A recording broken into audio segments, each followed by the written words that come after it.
G'day guys, what's cracking? It's Ralph here, and look what GoPro did not send me. No, I bought it myself. And I don't know if I was sucked in, I don't know if it was the right choice. I haven't had a play with it yet, it's hot off the shelf. And so I thought I'd do a video on the 10 reasons or the 10 things you should consider before buying the GoPro HERO 10. That's where we're going today. So should we have a look? Ooh. There's no going back now. Committed. Lovely little box it comes in. Pretty standard for GoPro. Your camera must be updated before you can use it. I've heard this is the case, so before I can actually turn the camera on, I have to get it updated and put the firmware on it, which, fair enough.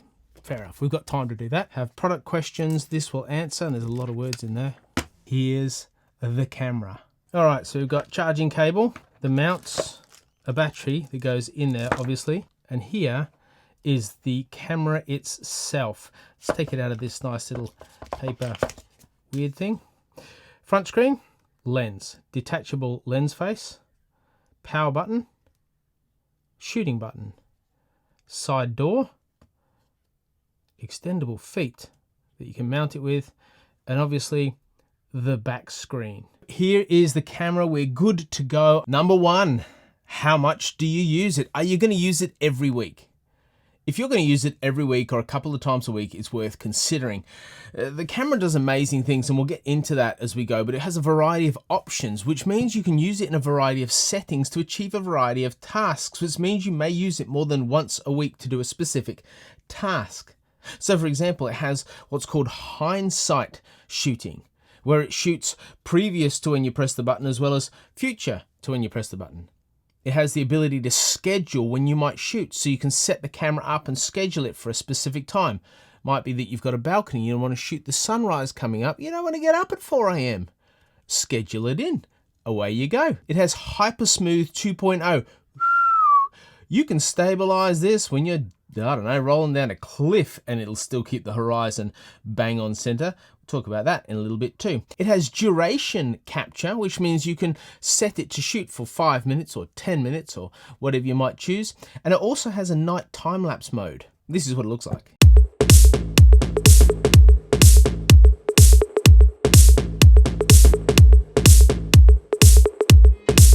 Second reason to consider buying it, you need it for a very specific task that other cameras can't do.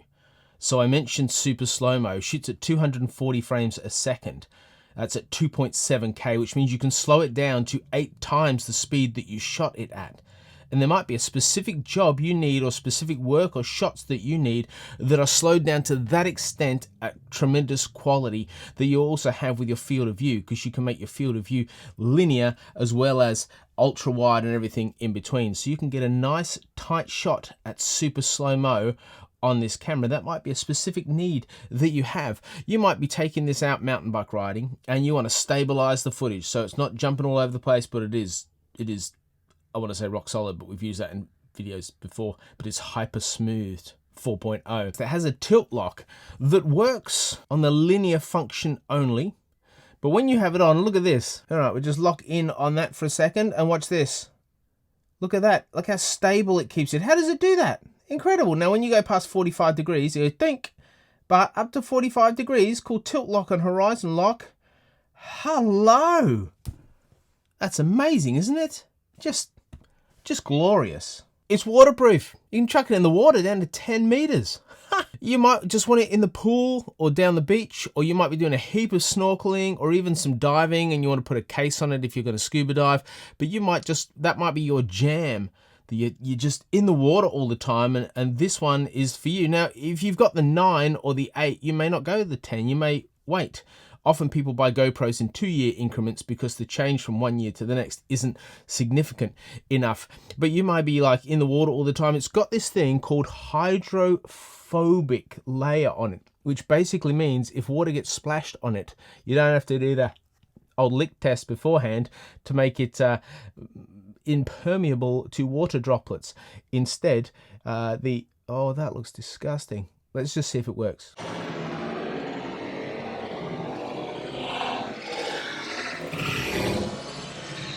10 seconds after you get the camera wet with salt water. Maybe it's a saltwater / freshwater problem.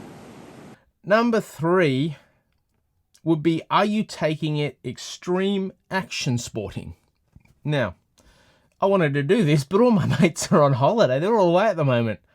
I was like, oh, we'll go take it out surfing, we'll take it mountain bike riding, we'll throw it off a cliff, and everyone's just booked out. It's robust, it's small, you can change the lens. If you bust it, you just twist it that way and pull it off.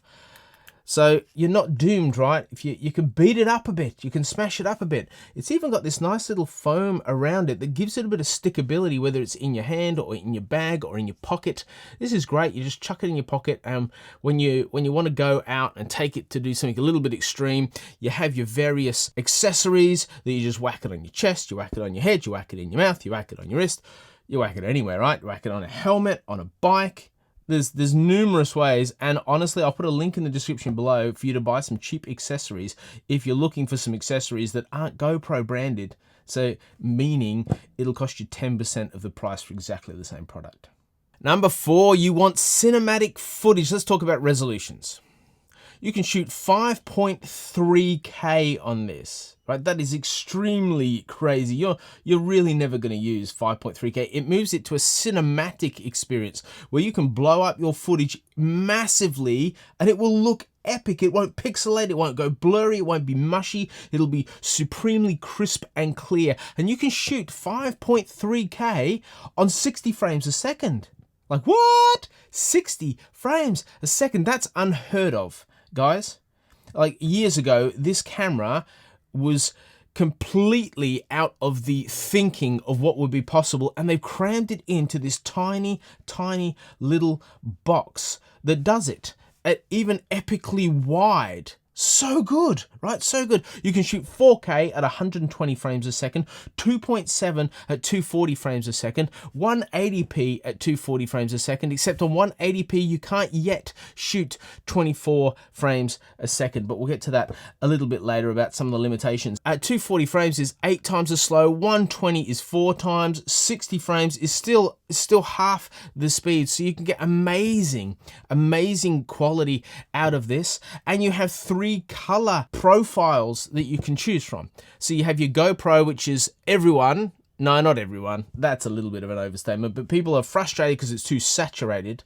And so you were then forced to shoot flat, and flat was the exact opposite. It was too flat. And so they have one that sits in the middle now, which is neutral, but you can choose neutral in order to do as less editing and have as most realistic footage as possible, but you still have the GoPro iconic look if you like that, and you can still shoot flat if you want to do a lot of post-color grading and color correction afterwards. Number 5, if you want a small, versatile, amazing camera to do a whole ton of different tasks, this is a winner, right? So you can do point of view where you stick it on you and it sees everything you see. So there's photographers, and I want to do this too, that take this, stick it on their chest and they shoot like this, and you have a video and they talk through everything they're doing and thinking about. It's really great. You can do time lapses on it, but keep an eye on it. Don't leave it out there flowing in the breeze, because someone will pick it up, pocket it, and take it home. And yeah, gotta watch that. You can take stills on this camera at 23 megapixel. This shoots at 24 megapixel. Now, it has a much bigger sensor, so you'll get better quality photographs out of this, but 23 megapixels, that's not shabby, right? That's pretty epic that they can do this in this camera. I've been trying to find some specs on how big the sensor is on this, and they're just kind of guarded about it. So I think that means it's the same size sensor as what was in the Hero 9. However, the processor is twice as good, which is why they can afford to increase the megapixel on the sensor, because the processor can process that data much quicker. You can get a unique view with this camera, so you can stick it in your bag as you're going in to grab something and it just looks and feels different. You can do super slow-mo, as we've talked about. It has GPS. So GPS track, so you're going for a hike and you're videoing and you're taking photos and you're doing all that gear, you can come back and you can track it exactly where you took that and where it was. Or you might be going on holidays and taking a variety of shots as you're out and about, and you'll be able to come back and know exactly where that photo was taken, so you can tag it in or say where it was. It has Wi-Fi, but it has some issues too. We'll get to the issues in just a wee bit. How's it going, low light functionality? Well, I am now going to take you into a dark place. Not emotionally or mentally, physically. We're going to go into the city at night. This is the perfect setting to try out the low light. I'm going to walk from light to dark and dark to light. There's some cool little fairy lights. They're actually massive fairy lights. I'm not sure what they're called. Mega fairy lights hanging down. So we go from dark to light. You can also see how the audio goes on this. And also there's a little bit of a breeze around. So it's fairly sure that it might get a bit of wind on the audio. So what's the detail on my face look like? I could compare this to another camera, but I'm not going to do that on this video because I want you to see what the capabilities are of this. I'm shooting on 4K at 24 frames a second with a natural color mode on it, and now I'm going to just walk in front of and then away from a really bright sign, so you'll get to see how the camera deals with something bright in the background as well as the light on my face. And let me just walk here away from the lights under a tree where hopefully I don't get mugged. Well, let's face it, I'm the scariest thing in this park, right? Number 7, reason why to consider buying the GoPro Hero 10 is you cannot wait for the Osmo Action 2. There you go, I said it. If you're a subscriber on this channel, you know that point was coming. And I've done a couple of videos on that, which you can check out in my channel. I'll put a link to the first one after this video happens. I was speaking the other day to, I can't tell you who it was, but it was someone who is a CEO of a camera and camera accessory and camera gear brand. And we got chatting about the OA2. Because I was convinced that shortly after this gets launched, which was 2 days ago, that the OA2, like DJI would just like drop the hammer on GoPro and be like, here it is, boom. Or they might wait a month or two. And the CEO I was talking to is like, nah, it'll be early 2022. Early 2022, that's ages away. So if you're thinking, oh man, do I wait? Because I know some of you out there have been pondering, do I wait for the OA2 because the GoPro just disappoints me so much? How long's it going to be? And DJI have been really kind of closed and guarded about when that is. And so you could be waiting. Don't take this as fact, but you could be waiting as long as February or March next year. I'm personally quite convinced that DJI will bring out a improvement on their OA1, their Osmo Action 1. However, I don't work for them and they don't talk to me yet. So it's just rumors at the moment, but the latest rumor out of someone who's actually in more of the know than I am says it could be early 2022. So keep that in mind. If you can't wait for that, but you want a banging, teched up, specced out camera, this is a good choice. Potentially. Hold on. Number 8, you would buy this if you are committed to the GoPro ecosystem and you wanted to buy the camera. So the ecosystem, it has a whole bunch of things that are GoPro-ish. You use the app and the app works in a certain way and you like that and you're accustomed to that. And so you just stick with the GoPro ecosystem. There's a whole bunch of accessories that come with this that are made by GoPro that make the GoPro action camera, like underwater domes and that, make it shine. And if you're committed to that, everything that you used with the GoPro 9 works with the GoPro 10. So batteries as well. So if you have a ton of batteries from the 9, that you can just buy a 10 and it fits in with that. Obviously, the lens cover would as well. So if you bang up one on this, you can use your 9 to go on this. I'm pretty sure that's the case. If you're into FPV, the FPV adapter, the sleeve that you fit this into on the 9 works on the 10. So there's a lot of benefits sticking with an ecosystem. And honestly, I think that's largely why GoPro are kind of a bit sloppy with some of the things that they're doing, because they're just banking on the fact that if you're GoPro for life, which is, I think in this day and age, it's risky ground to be stepping on, because the GoPro of 5 years ago rocked the world like it was a leader and there's no competitors, but now it's a very different field. Number 9, and this is the one you've actually been waiting for, even though you don't realize it. Number 9, you want the latest camera.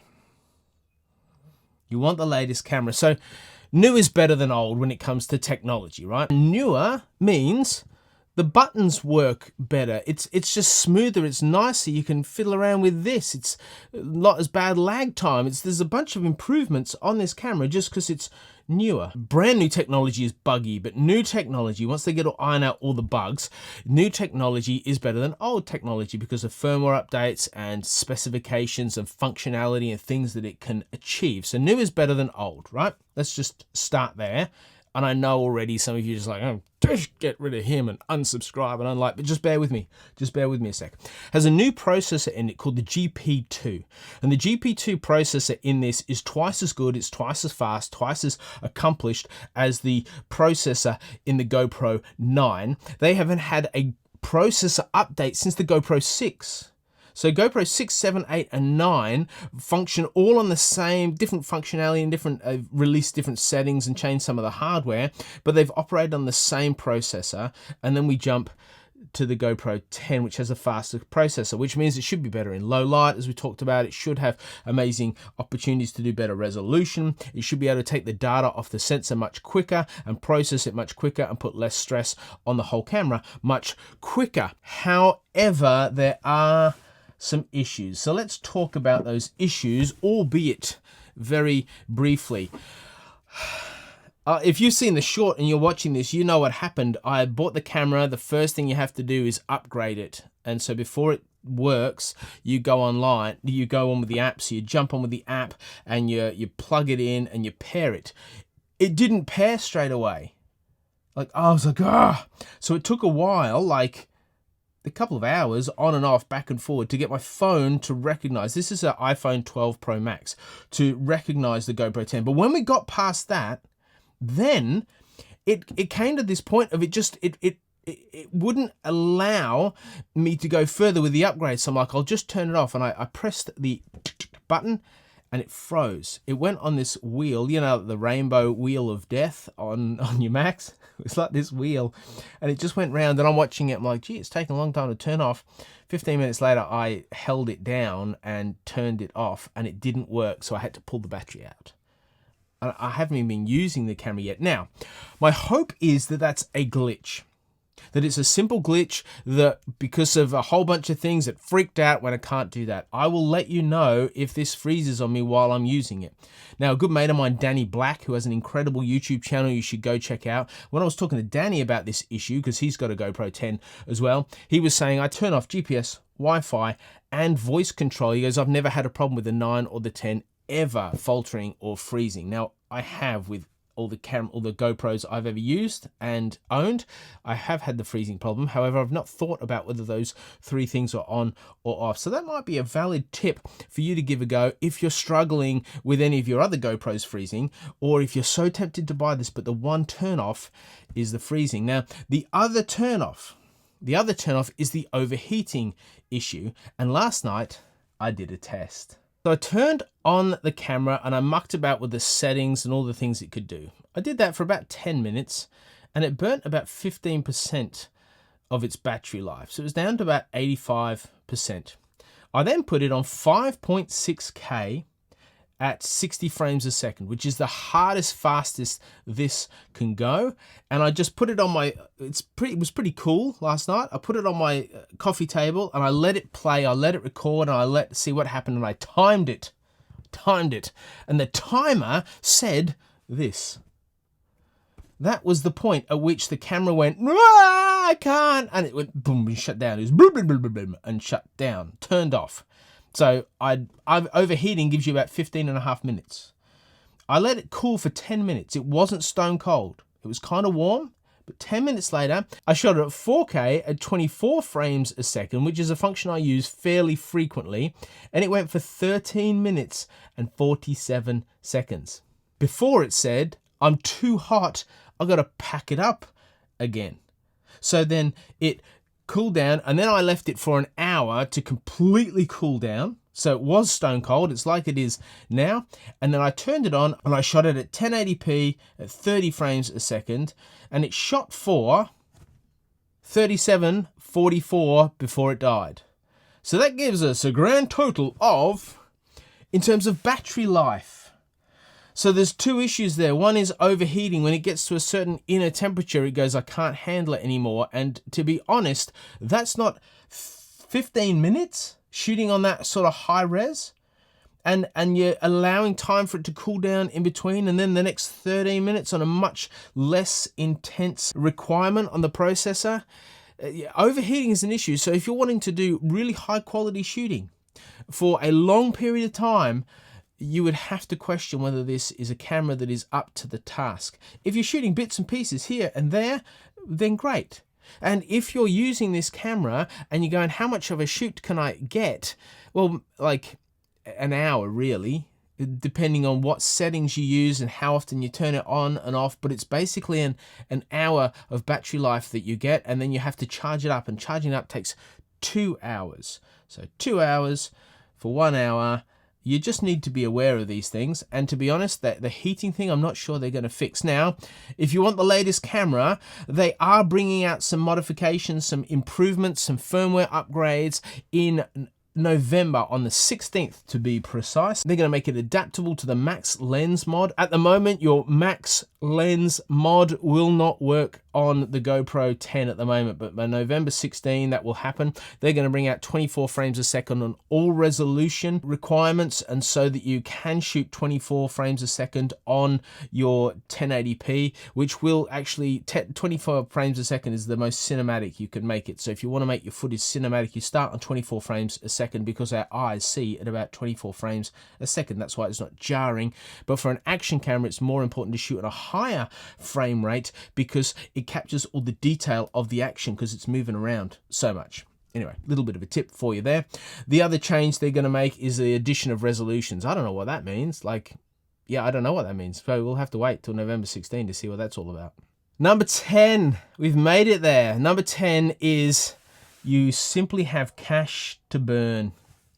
This cost me 750 Australian dollars, and then you have to add on a high-speed, heat-resistant V30. I use SanDisk Extreme Pro SD card. It's a micro SD card that goes in here.